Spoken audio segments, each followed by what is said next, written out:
Okay, I'm in the deep woods somewhere. I want to call it deep woods. Windy, cold. What the hell am I doing here? I don't know. What are we doing here? You're finding the 80-meter buffer from the marsh to where we feel that the maximum extent of the parking lot for the proposed development should be. So that's Home Depot over there. That's it. Costco is going to be there. Somewhere out here. Where all those trees are? Yeah. There will be no more? There will be no more. Okay. So... in this area here that's been cut over. So, and what is this? Well, this was a retaining fence, sedimentation fence that was put in when they cleared the land, I believe. Okay, so they're supposed to go 80, what's 80? The 80? No, what they're saying is what they want to do is 30 meters, and what they're proposing is 80 meters from the marsh, edge of the marsh. So there's 50 meters. Instead of instead of a 30-meter buffer, they want a 50-meter buffer. That's not good. Well, that's good. If they can get an 80-meter buffer as opposed to a 30, that's better. I've never been good in math anyway. Oh. You too, eh? This is not an interview like CBC. This is just yapping away. So the bottom line is Costco is going to destroy all this.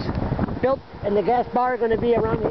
Well, the gas car is going to be on the other trees up there. Right by the road, where everybody can see it. Yeah. And makes sense, huh? Duh. And these trees. Well, that's a good question. Would they stay or not? Because if we look at 30 meters, it's way back in there, right? So that's what we need to talk to somebody about, right? Yeah. In your opinion, you? Well, I mean, there wouldn't be anything in dispute if the University of New Brunswick would consent to a full environmental assessment. Then we would all know what was going on, but of course they won't do that. Probably because they're afraid of the cold hard facts, which is that they're putting big box, old-fashioned, unsustainable development on a wetland. Plain and simple. Doesn't make sense. Absolutely not. Not coming from an institute which is 70% public funding and supposed to have a mandate of advancing social issues of our time. This is a huge social issue of our time, environmental degradation, and they're taking part in the very thing they're supposed to be helping us deal with. Not something you would expect from a university. Certainly an embarrassment to me as an alumnus. Maybe the university is changing into a business sense. It's become a corporation.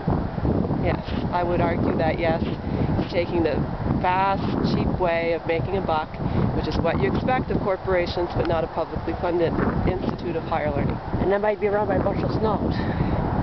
Well, I'm not going to comment on that, but it's certainly not socially responsible. Good work. Cold and windy. Too bad I can't do it during the summer.